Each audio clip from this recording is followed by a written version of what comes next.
Uno de los temas que han sido tendencia en los últimos días y que aquí lo hemos analizado es todo lo que tiene que ver con la salida de Azucena Uresti de Milenio TV. Sobre todo para las personas que hemos analizado temas que han sido virales en los últimos meses en México. Entre ellos, ¿quién nos recuerda el caso de Devani Escobar?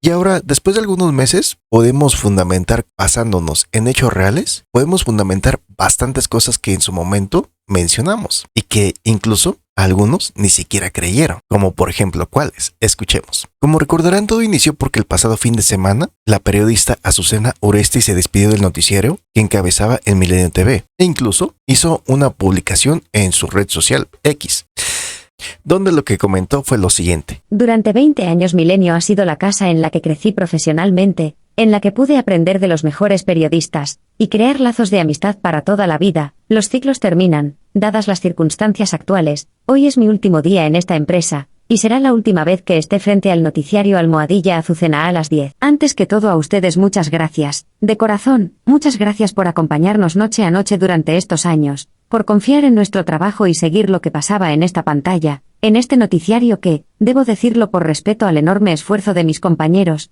ha sido muy exitoso. Me siento muy orgullosa porque aquí se han escuchado las voces de todos, las voces de aquellos que son silenciados. Y aquí hay algunos puntos importantes, pero el punto que tendría mayor peso en esta información que se dio a conocer es que menciona que durante 20 años Milenio ha sido la casa en la que creció profesionalmente, es decir, durante 2 décadas, y llegando a ser la titular de un programa de televisión dedicado a las noticias, y de pronto salir.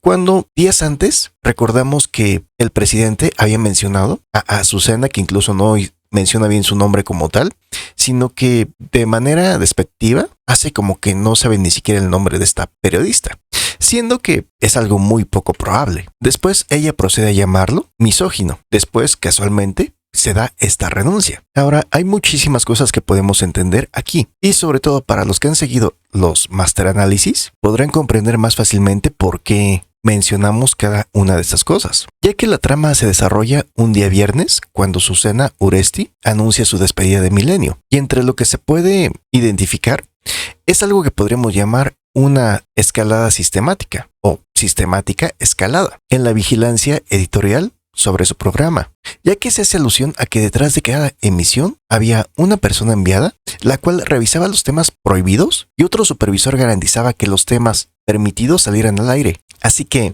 aquí es donde surge la pregunta, ¿verdad? ¿Hasta dónde puede llegar la autonomía editorial en la era del periodismo condicionado? Hay mucha gente que, por ejemplo, ni siquiera podría imaginarse que nuestra cabecita de algodón tenga algo que ver con la censura a los medios. Y hay gente que, aunque sí se lo llegara a imaginar, prefiere hacer como que no, escudándose en que cómo sería posible si incluso es un presidente que le ha tirado, por ejemplo, a muchos medios de comunicación masiva. ¿Cómo es que podría estar trabajando de la mano con ellos? Como en el caso de Televisa. Pero ahora, a raíz de que se dio todo este escándalo de que si la hija de Andrea Legarreta era del cantante que había sido su esposo, había sido de un alto ejecutivo de Televisa y únicamente lo manejaban así, como que un alto ejecutivo de Televisa, nada más. Pero como tal no sería cualquier alto ejecutivo de Televisa, sino que sería uno de los copresidentes de Televisa. Es decir, arriba de él, ¿quién estaría? Pues como tal, ninguno, ya que si él se encarga específicamente de esa área de la empresa o de ese programa de la empresa, pues no hay quien esté arriba de él. Este personaje es Bernardo Gómez, quien por ejemplo aquí tenemos que tuvo una reunión con nuestro cabecita de algodón por 2 horas. Y al ser uno de los copresidentes del Grupo Televisa, como que ¿para qué crees que va al Palacio Nacional? Se reúne con nuestro cabecita de algodón durante 2 horas y a su salida pues únicamente dice que hablaron de puras cosas padres. Lógicamente la idea principal es negociar qué tanto del presupuesto se puede seguir destinando para estos medios de comunicación tradicionales. Y esto no es únicamente un decir, ya que, por si no lo sabían, nuestro cabecito de algodón tiene bastante cercanía con este que es uno de los copresidentes de Grupo Televisa. ¿Por qué? Porque Bernardo Gómez Martínez participa en el Consejo Asesor de Empresarios, el cual formó nuestro cabecita de algodón, con el fin de tener canales de comunicación informales y más efectivos con algunos de los empresarios más importantes de México. Así que así es como está el negocio. Entonces, como les mencionaba, para los que hemos analizado temas virales, ¿quién nos recuerda el caso de Devani Escobar? Por ejemplo, Sí, ese caso que lo manejaron de una forma tan interesante, que lo que pasó de ser un problema bastante complicado en Nuevo León en aquellos tiempos, el problema del agua, la salida de la cárcel del Bronco, quedó disfrazado por el tema de Devani Escobar.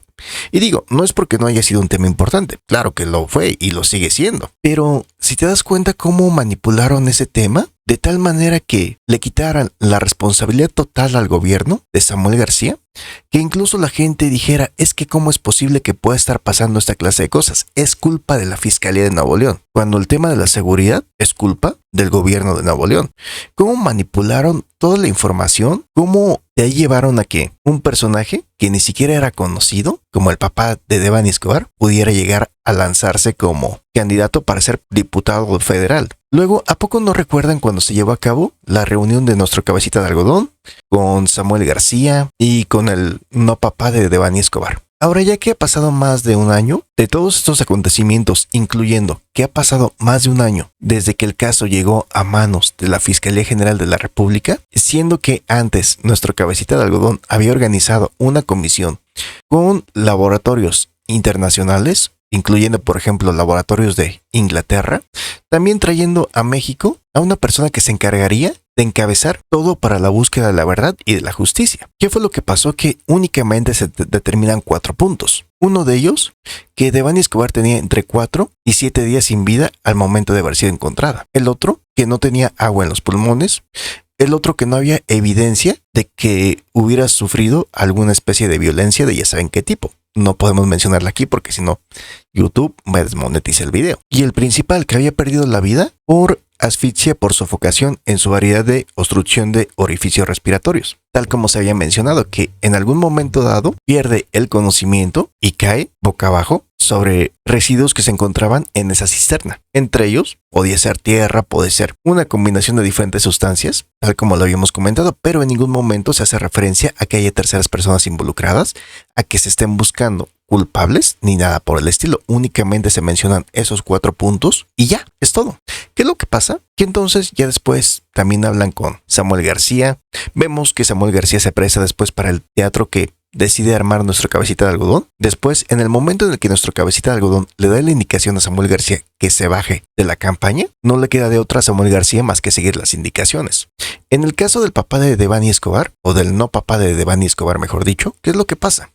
Que muy probablemente llegan a un acuerdo en el cual dicen, nosotros ya dimos la información necesaria, ya hicimos el proceso necesario. Si quieres, síguete aprovechando de la gente idiotita, síguele sacando el provecho, siempre y cuando en todo momento trabajes de la mano para sacar adelante el proyecto de la 4T en su modalidad de movimiento ciudadano. Sí, porque a final de cuentas es una derivación. Y así es como ocurre esto. Por eso es que a nuestro personaje Don Macabro se le permite continuar hablando acerca de que supuestamente hay avances en la Fiscalía General de la República, cuando es algo ridículo. No hay avances y ni los va a haber. ¿Por qué? Porque ya determinaron los 4 puntos y en ningún momento se mencionaron a terceras personas involucradas, mucho menos a que vayan a buscar a terceras personas que le hayan quitado la vida, sino que se sigue manejando como accidente.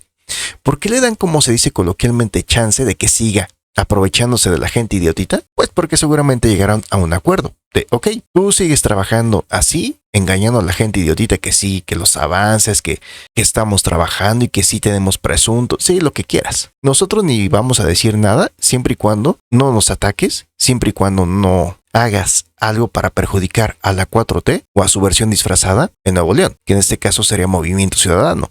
E incluso tendrá la oportunidad de participar como candidato para ser diputado federal, junto con otros privilegios que Samuel García le ha dado a nuestro personaje Don Macabro desde el primer momento en que se colgó del caso de Devani Escobar. Así que también recordarán, por ejemplo, qué fue lo que pasó cuando nuestro personaje Don Macabro hizo todo su escándalo, cuando armó todo el alboroto porque, según él, le habían llegado algunos mensajes de Azucena en donde decía que ella apoyaba a la fiscalía. Recordemos que en todo momento las principales cadenas de televisión platicaban la historia del caso de Devani Escobar siguiendo una misma línea de información, la cual tiene mucho que ver con esta relación que tiene, por ejemplo, Grupo Televisa con nuestra cabecita de algodón. Y si se dan cuenta de medios masivos de comunicación o cadenas importantes de televisión, ¿quién o quiénes de los periodistas que estuvieron involucrados en el tema de Devani Escobar realmente se salieron de la línea tradicional, de la que marcaría en todo momento mantener el apoyo para el gobierno de Samuel García, no tocar al presidente municipal o al alcalde de Escobedo por ser de Morena, y tampoco al gobierno de Samuel García, sino que hacer parecer que los malos, los que no le dan seguridad a la gente, son los de la fiscalía, y que la única solución es poner una fiscalía que trabaje para el gobernador. Ah, y por cierto, en todo momento considerar que Devani Escobar inocentemente se encontraba corriendo a las 3 de la mañana frente a unas quintas, y curiosamente, donde se encuentra la quinta que le pertenece a sus tíos. Sí, porque el dueño de esa quinta es cuñado de nuestro personaje Don Macabro. Así, y que no sabía ni por qué frecuentaban esos lugares, ni qué hacía ahí, ni para qué iba, ni para qué se paraba en la carretera, que no sabía nada de eso. Y no estoy diciendo que necesariamente esté mal, pero la única periodista que se atrevió a cuestionar esto fue Azucena.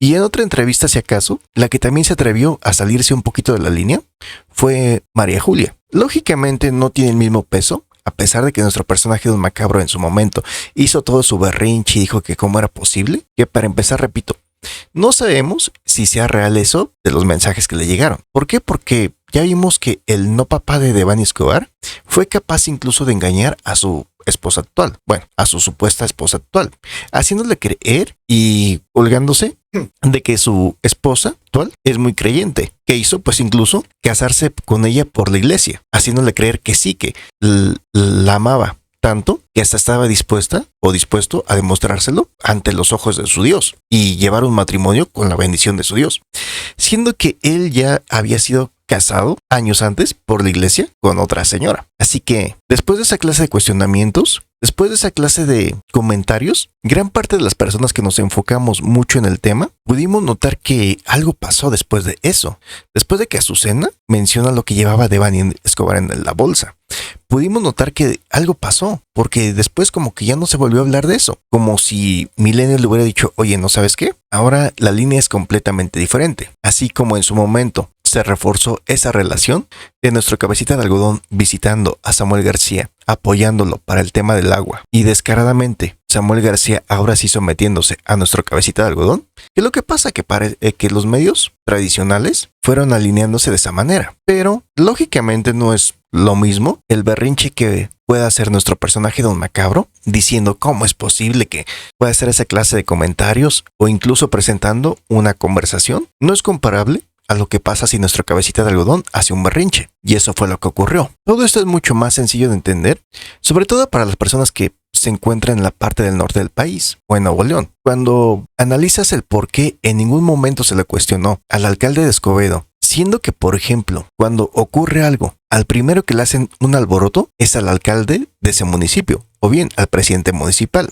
de acuerdo a cómo lo manejen en cada estado. Y aquí en ningún momento se tocó. Y después, descaradamente, se da a conocer esta relación mutua, o mejor dicho, esta relación para mutuo apoyo entre nuestro cabecita de algodón y Samuel García. Y de pronto nos damos cuenta que a más de año y medio de que se mencionaron esos 4 puntos del caso Devani Escobar, no hay avances, y que se le permite a nuestro personaje Don Macabro hacerle creer a ese sector de la población con poca capacidad mental que sí hay avances, como que todo cobra sentido. Hay muchas personas que, por ejemplo, dicen, no, es que en el caso de Azucena, ella se fue porque seguramente le dieron una mejor oportunidad en Radio Fórmula. Sin embargo, ella aclara que no había ningún inconveniente porque muchos otros periodistas pueden trabajar para diferentes periódicos, programas de radio, de televisión, y lo combinan perfectamente. Por eso es que también lleva a la siguiente afirmación, que es como si nuestro cabecita de algodón hubiera sido claro en su mensaje, de que si Azucena quería permanecer en Milenio, debía cerrar la boca en Radio Fórmula, ya que, ok, como presentadora de Milenio, le pueden marcar una línea, pero ¿qué tal si va a otro programa o en su otro programa dice lo que en Milenio se la prohíbe? En ese caso, pues mejor dejarla fuera para evitarse esa clase de problemas. E incluso hay gente que realmente llega a imaginarse que sí fue una oportunidad importante porque dicen, es que Radio Fórmula le ofrece un espacio mejorado como alternativa, ya que le da 3 horas en el horario estelar de la mañana, en lugar de la hora que tiene en la tarde, lo cual es algo ridículo. No se puede decir que un programa de radio, aunque sea en el horario estelar de la mañana, sea comparable con la exposición, el alcance, el impacto que tiene un programa de televisión. Y no es por demeritar el contenido de audio, pero nunca va a haber comparación entre poder crear contenido audiovisual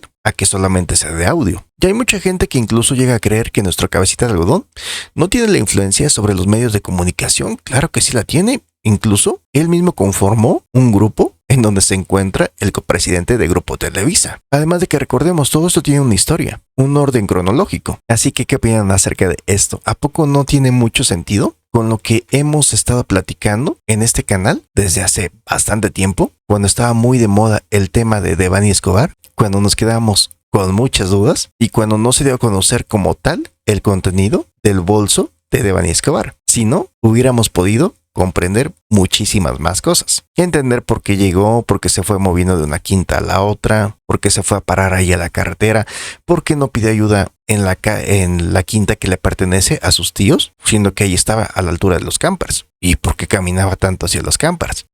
Así que, ¿qué opinan acerca de esto? Ya saben, dejen sus comentarios. Por mi parte será todo. Les agradezco y que sigan pasando excelente día.